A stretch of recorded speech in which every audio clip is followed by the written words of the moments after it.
Hello student, स्वागत है आपका आईसीटी वर्चुअल क्लासेस में। मैं हूं कविता। उम्मीद करती हूँ आप सभी अच्छे होंगे। तो क्लास आज हम कंटिन्यू करेंगे chapter number 1, that is crop production and management.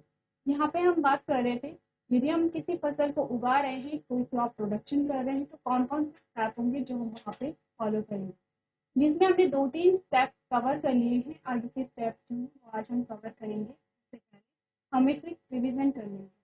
चलिए, हम बात कर रहे थे यहाँ पे डिफरेंट टेक्निक्स थी, जिसमें हमने यहाँ पे प्रिपरेशन ऑफ सॉइल यानी कि मिट्टी की तैयारी को हमने देख लिया था। नेक्स्ट हमने यहाँ पे बीजों की बुआई यानी कि जो शोइंग है वो हमने कर ली थी। नेक्स्ट हमने बात की थी खाद और उर्वरक जोड़ना यानी एडिंग मैन्योर एंड फर्टिलाइजर, ये भी हमने कर लिया था। और हमारा जो नया टॉपिक है वो है सिंचाई यानी कि इरीगेशन। अब हम देखेंगे इरीगेशन किस प्रकार से करते हैं, कितने प्रकार के यहाँ पे इरीगेशन होती है।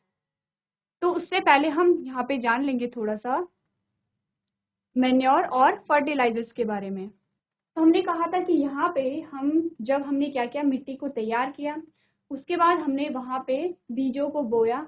बीजों को बोने के बाद वहाँ पे अब क्या है, फसल उगनी शुरू हो गई है, पौधे में अंकुरण हो गया है यानी कि जर्मिनेशन हुआ और छोटे छोटे पौधे वहाँ पे उग गए हैं।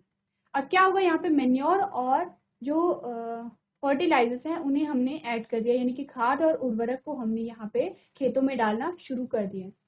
तो हमने कहा हम क्यों खाद और उर्वरक को जोड़ते हैं, हमने इसलिए जोड़ते हैं क्योंकि ये क्या करते हैं, मिट्टी की उर्वरक क्षमता को बढ़ाते हैं या उपजाऊ क्षमता को बढ़ाते हैं।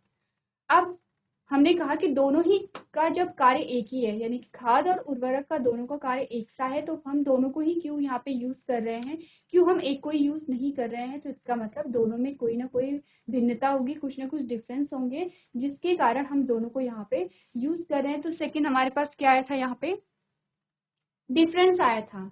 किस किस के बीच में, यहाँ पे हमने फर्टिलाइजर्स और मैन्योर के बीच में डिफरेंस को देखा था, जिसमें सबसे पहला जो डिफरेंस था वो ये था, जो फर्टिलाइजर्स है वो इनऑर्गेनिक सॉल्ट होता है, जबकि जो मैन्योर यानी कि खाद का निर्माण होता है वो ऑर्गेनिक मैटर से बनता है। और कौन कौन से वो ऑर्गेनिक मैटर होते हैं, जैसे कि ह्यूमन वेस्ट हो गया, काउ डंग हो गया और फार्म वेस्ट हो गया है।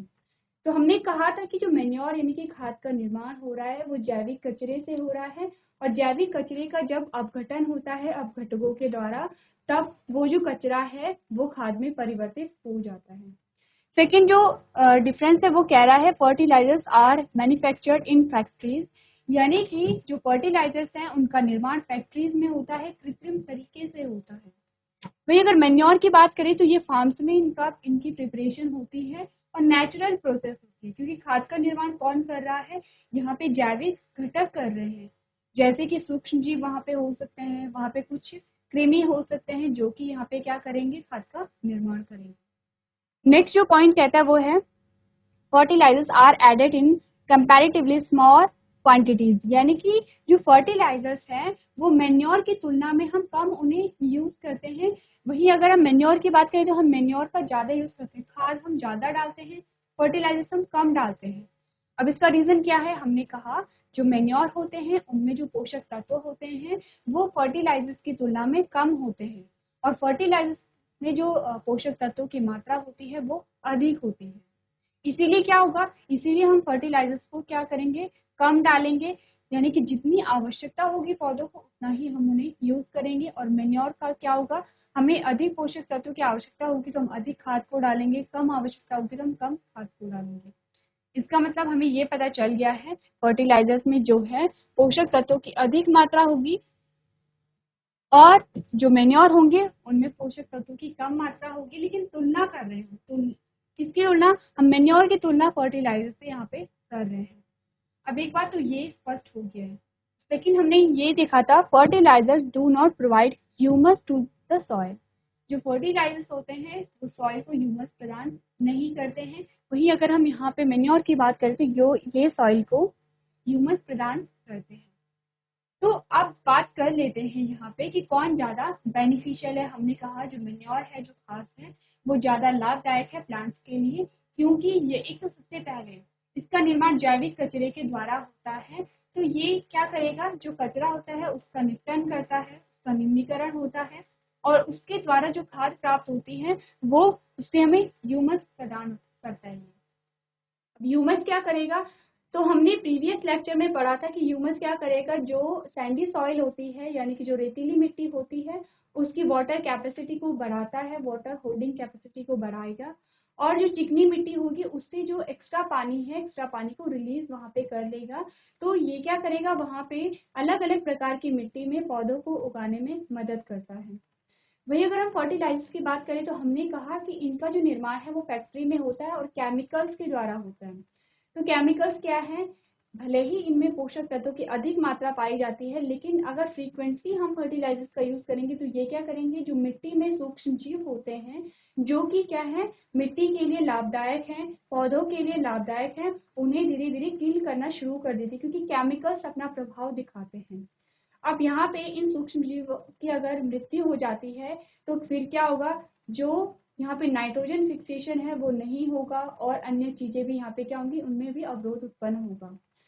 लेकिन अगर वहीं बात करें खाद की, तो खाद क्या है, कोई भी हानिकारक प्रभाव नहीं दिखाता है, जितने भी इसके प्रभाव हैं वो सारे लाभदायक हैं। इसीलिए हम कहते हैं कि फर्टिलाइजर्स की तुलना में जो मेन्योर है वो ज़्यादा यहाँ पे लाभदायक है।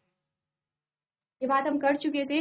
नेक्स्ट जो पॉइंट हमारे पास आता है वो है एडवांटेजेस ऑफ मेन्योर, यानी कि जो खाद है उसके क्या क्या लाभ हैं।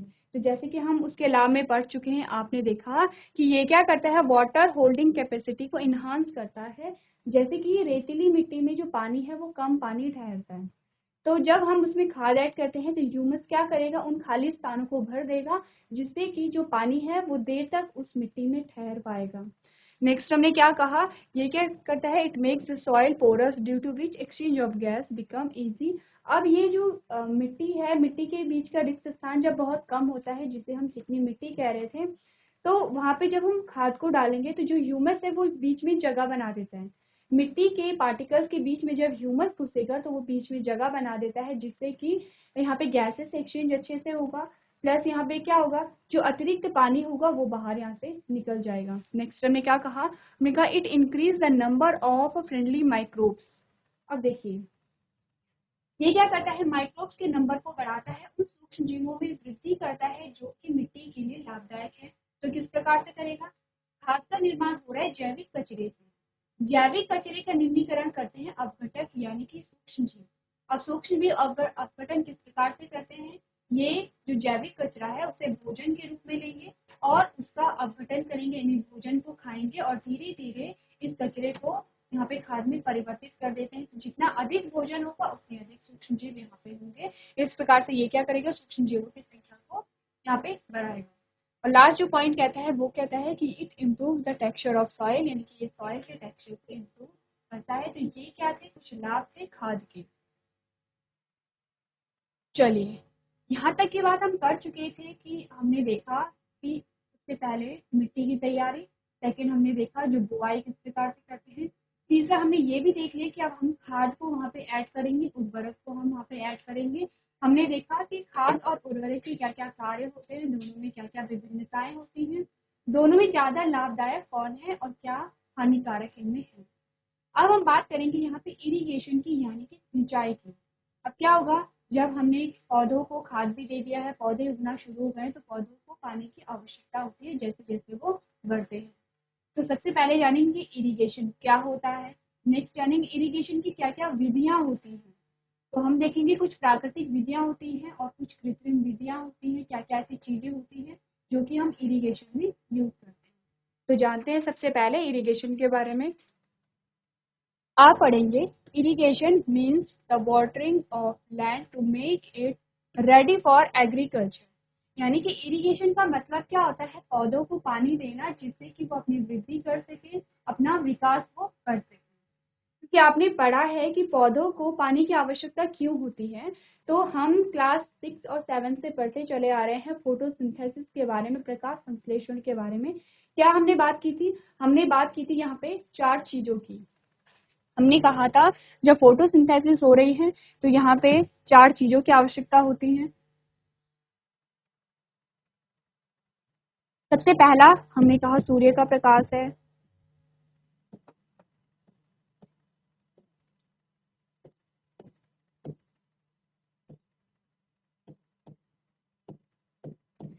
सेकंड हमने कहा कार्बन डाइऑक्साइड है, थर्ड हमने कहा यहाँ पे H2O है जिसे हम जल कहते हैं, और फोर्थ हमारे पास आता है क्लोरोफिल।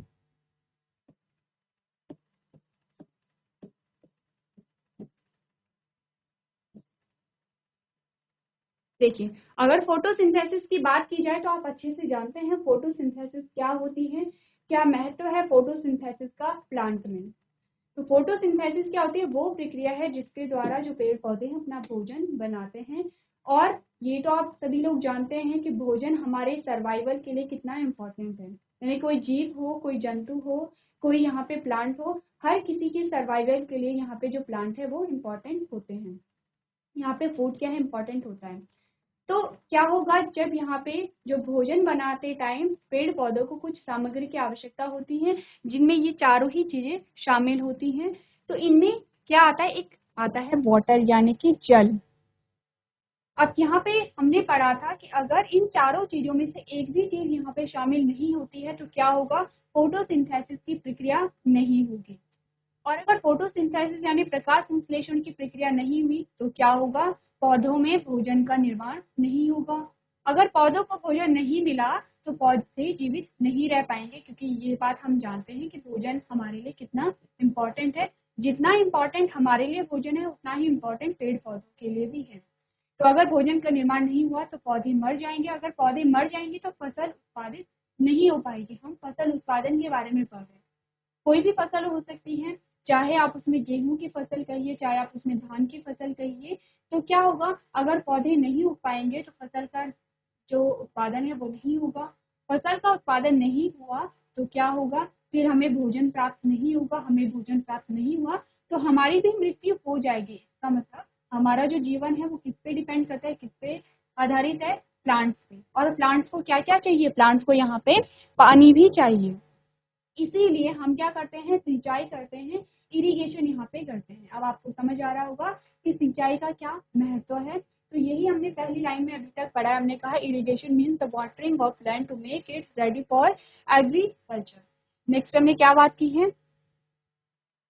हमने कहा है it is the process of application of water to crops through artificial channels to grow them.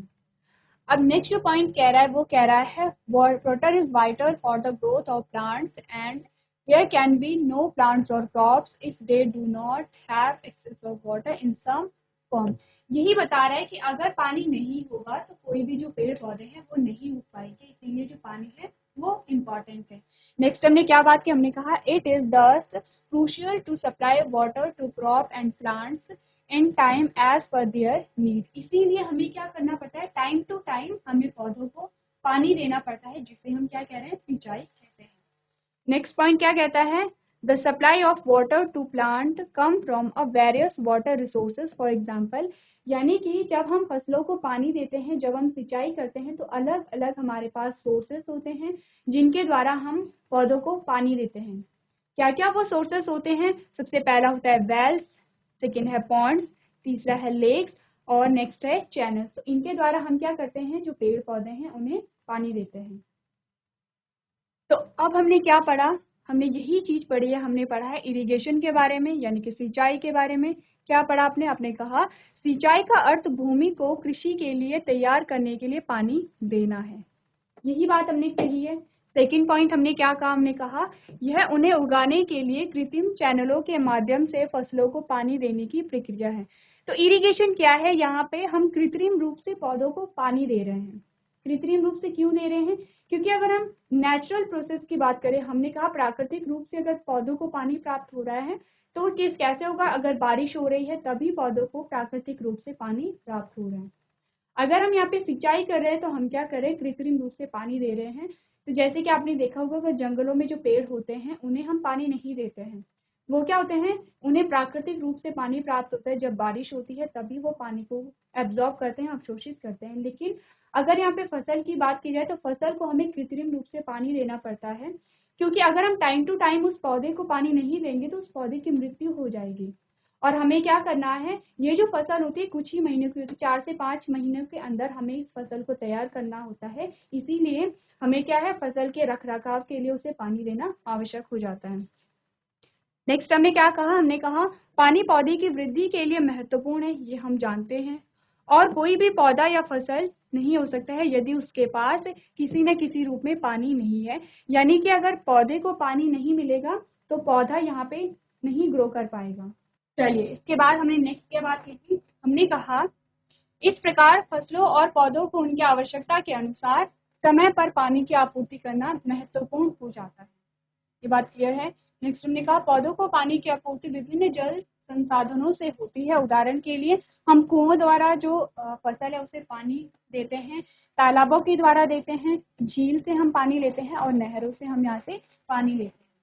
तो ये हमने क्या जाना, हमने जाना हम सिंचाई क्यों करते हैं और सिंचाई के क्या क्या यहाँ पे माध्यम हो सकते हैं। इसमें आप अपनी कॉपी में नोट करेंगे कि क्या इरिगेशन होता है, यानी सिंचाई का क्या अर्थ होता है और किस प्रकार से हम सिंचाई करते हैं।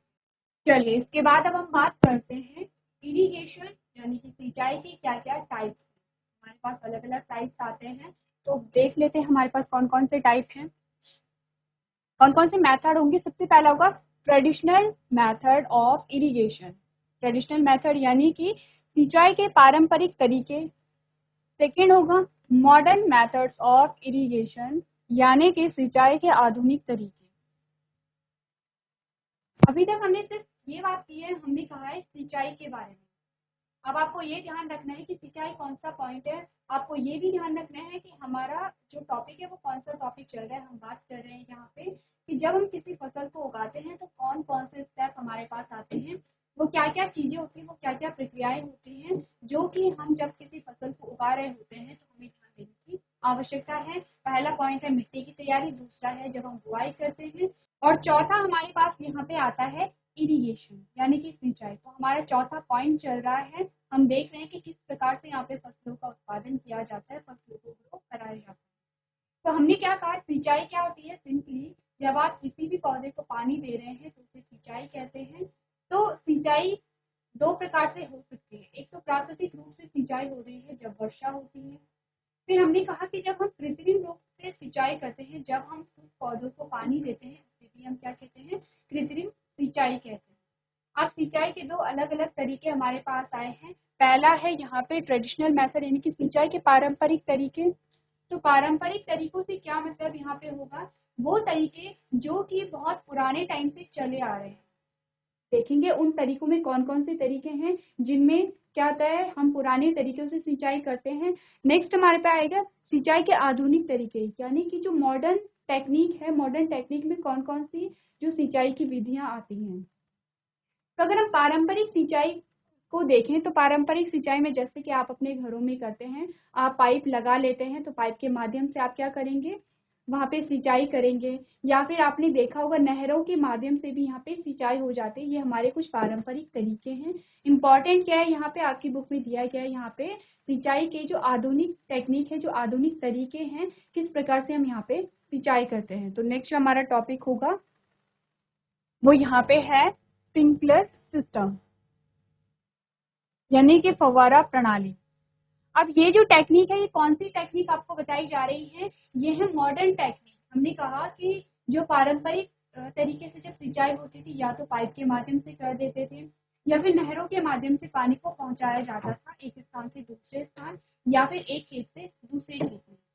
तो यहाँ पे क्या होता है, तो हमने क्या कहा, हमने कहा यहाँ पे हम फव्वारा प्रणाली पढ़ रहे हैं। किसका टाइप है फव्वारा प्रणाली, हमने कहा सिंचाई के आधुनिक तरीकों में हम इसे पढ़ेंगे। पारंपरिक तरीकों में हम क्या बात कर रहे थे, हमने कहा या तो आप पाइप के माध्यम से वहाँ पे क्या कर रहे हो, पानी दे रहे हो पौधों को, या तो आप जो नहरें होती हैं, नहरों के माध्यम से पानी को दे रहे हो। जैसे कि आपने यहाँ पे देखे, जो कुओं के माध्यम से, तालाबों के माध्यम से, झील और नहरों के माध्यम से, सारे किसके प्रकार है, ये है पारंपरिक सिंचाई के माध्यम है। पारंपरिक सिंचाई हम इन्हीं के माध्यम से करते हैं। और हम बात कर रहे हैं यहाँ पे आधुनिक सिंचाई के बारे में, जिसका पहला जो प्रकार है वो यहाँ पे है स्प्रिंकलर सिस्टम यानी कि फव्वारा प्रणाली। क्या होता है इसमें आप देखेंगे, it is helpful on uneven soil where there is an enough water, यानी कि यह असमान मिट्टी पर मददगार है जहाँ पर्याप्त पानी नहीं होता है। ये हम वहाँ इसे क्या करते हैं, अप्लाई करते हैं। सबसे पहले देख लेते हैं फव्वारा प्रणाली क्या होता है। इस प्रकार से आपके पास एक इमेज आई है, ये पूरा हमारे पास एक खेत है। अब क्या किया गया, यहाँ पे बीच में यहाँ पे एक पाइप डाला गया है, और पाइप को बीच बीच से क्या किया है, पानी आने की जगह छोड़ी गई है। और कैसे आ रहा है पानी, एकदम फव्वारे के रूप में आ रहा है। ऐसा नहीं है कि पानी की धार हमने एक जगह छोड़ दी। एक जगह हम पानी की धार को छोड़ेंगे तो क्या होगा, उससे जो पौधा है, पौधे की जो जड़ है, वहाँ की जो मिट्टी है वहाँ पे क्या होगा, गड्ढा हो जाएगा और पौधे की जड़ बाहर आ जाएगी या फिर पौधा पूरा बाहर आ जाएगा। तो इससे क्या होगा, जो पूरा पौधा है उसकी मृत्यु हो जाएगी क्योंकि पूरा उखड़ जाएगा। तो इसीलिए फव्वारा प्रणाली यूज करते हैं जिससे कि पानी की जो छोटी छोटी बूंदे हैं वो सारे पौधों में पड़े, समान रूप से पड़े, इक्वली जब पड़ेगी और धीरे धीरे पड़ेगी तो ये क्या करेगा, वो पौधा है उसे नहीं उखड़ेगा। सेकेंड जो पॉइंट है वो क्या कहता है, water is delivered to one or more central sites within the field via pipes in this approach, यानी कि इस तरीके से पाइप के जरिए खेत के भीतर एक या एक से ज्यादा केंद्रीय स्थलों तक पानी पहुंचाया जाता है। ये क्लियर है। नेक्स्ट हमने क्या बात की, हमने कहा water escapes from the rotating nozzles when it is permitted to flow under pressure through the main pipe with the help of a pump, यानी कि पंप की मदद से मुख्य पाइप के माध्यम से दबाव में बहने की अनुमति देने पर पानी घूर्णन नलिका से निकल जाता है। तो ये आपको क्या बता रही है, ये कह रहे हैं कि जो मेन पाइप होगा, ये जो मेन पाइप लगा है, इसमें बहुत प्रेशर होगा, क्योंकि अगर इसमें प्रेशर नहीं होगा तो ये फव्वारा नहीं बनेगा। बहुत ज्यादा प्रेशर होगा, बीच बीच से क्या होगा, पानी आने की जगह होगी। अब जब प्रेशर होगा पानी का तो ये पानी को तेजी से ऊपर की ओर धकेलेगा, और जब तेजी से ऊपर की ओर धकेलेगा तो वहाँ पे जो पानी है फव्वारे के रूप में यानी छोटी छोटी बूंदों के रूप में नीचे आ जाएगा। यही आपको बताया जा रहा है। नेक्स्ट हमने क्या कहा, हमने कहा it is helpful for coffee plantation, यानी कि यह कॉफी बागानों के लिए मददगार होता है। अब देखिए आपको ये भी पूछा जा सकता है कि जो फव्वारा प्रणाली है किस प्रकार के पौधों के लिए मददगार होता है। बहुत इजी है, ज़्यादा टफ नहीं है, आपको कुछ यहाँ पे रटने की आवश्यकता नहीं है। सिर्फ इतना आपको पता होना चाहिए कि जहाँ पे जो मॉडर्न टेक्निक है इरिगेशन की, वो कौन सी टेक्निक है, हमने कहा वो है स्प्रिंकलर सिस्टम, यानी कि फव्वारा प्रणाली। क्या होता है फव्वारा प्रणाली में, सिंपली एक जो खेत है उसके बीच ही एक मेन पाइप डाल दिया जाता है। मेन पाइप के बीच बीच में वहाँ पे पानी के बाहर निकलने के लिए वहाँ पे जगह बनाई जाती है, पानी को बाहर निकलने दिया जाता है। अब क्या होगा, मेन पाइप में जो पानी है वो बहुत फोर्स से डाला जाएगा जिससे कि जो जगह बनाई है पाइप में पानी निकलने के लिए उससे पानी फव्वारे के रूप में निकले, ऐसे नहीं कि मोटी धार के रूप में निकले। जब फव्वारे के रूप में पानी निकलेगा तो छोटी छोटी जो पानी की ड्रॉपलेट्स है वो नीचे आएंगी और सभी पौधों को पानी इक्वली यहाँ पे मिलेगा। इस प्रकार से यहाँ पे क्या होगी, इस पूरे खेत की सिंचाई हो रही है। ये हमारे पास पहला क्या आता है, तरीका आता है जो मॉडर्न टेक्निक होती है। तो इसे आप अपनी कॉपी में नोट कर सकते हैं।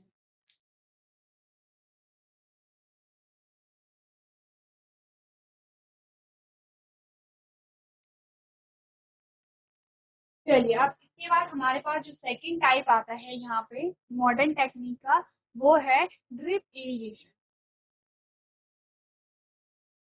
यानी कि बूंद से सिंचाई। अब जैसे नाम ही हमें बता रहे हैं यहाँ पे, जब हमने पढ़ा था फव्वारा प्रणाली के बारे में तो नाम हमें बता रहा था कि यहाँ पे जब सिंचाई हो रही होगी तो कुछ पानी फव्वारे के रूप में हम पौधों को प्रोवाइड करा रहे हैं। अब जब बात करते हैं यहाँ पे बूंद से सिंचाई की, यानी कि यहाँ पे जो सिंचाई होगी, इरिगेशन होगा, वो हम यहाँ पे बूंद से करेंगे, यानी कि पानी को ड्रॉप वाइज दिया जा रहा है। इस प्रकार से यहाँ पे होगा, आप पढ़ेंगे the water falls directly near the root in this arrangement drops by drop, यानी कि क्या होगा, इस व्यवस्था में पानी बूंद बूंद करके सीधे जड़ों के पास गिरता है। जैसे कि आप यहाँ पे इमेज में देखेंगे, आप देख रहे हैं ये पाइप है और आसपास क्या है, इसकी पौधे हैं।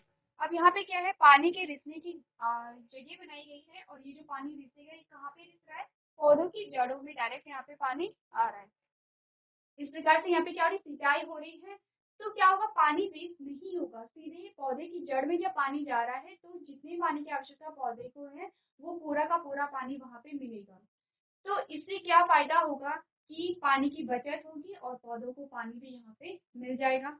नेक्स्ट जो पॉइंट है वो क्या कहता है, as a result it is known as a drip system, यानी कि नतीजन इसे ड्रिप सिस्टम के रूप में जाना जाता है। नेक्स्ट हमने क्या कहा, it is a boon in areas where water is scarce, यानी कि यह उन क्षेत्रों में वरदान है जहाँ पानी की कमी है।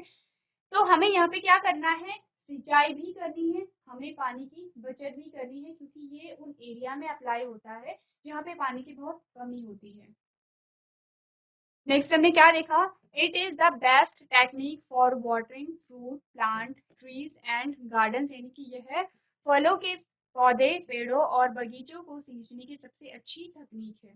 और सबसे अच्छी तकनीक यूं है क्योंकि हम क्या कर रहे हैं, सीधे पौधों की जड़ों को यहाँ पे पानी दे रहे हैं। अब आप देखेंगे यहाँ पे एक पौधा यहाँ पे है, एक ही पौधा यहाँ पे है, तो पानी कहाँ जाएगा, सिर्फ यहाँ पे जाएगा, बाकी जो खाली मिट्टी यहाँ पे है, खाली मिट्टी में पानी नहीं जा रहा है। इससे पानी की बचत हो रही है, डायरेक्ट पौधों को पानी मिल पा रहा है।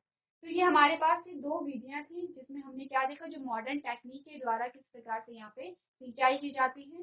इसकी जो डेफिनेशन है ये आप अपनी कॉपी में नोट करेंगे।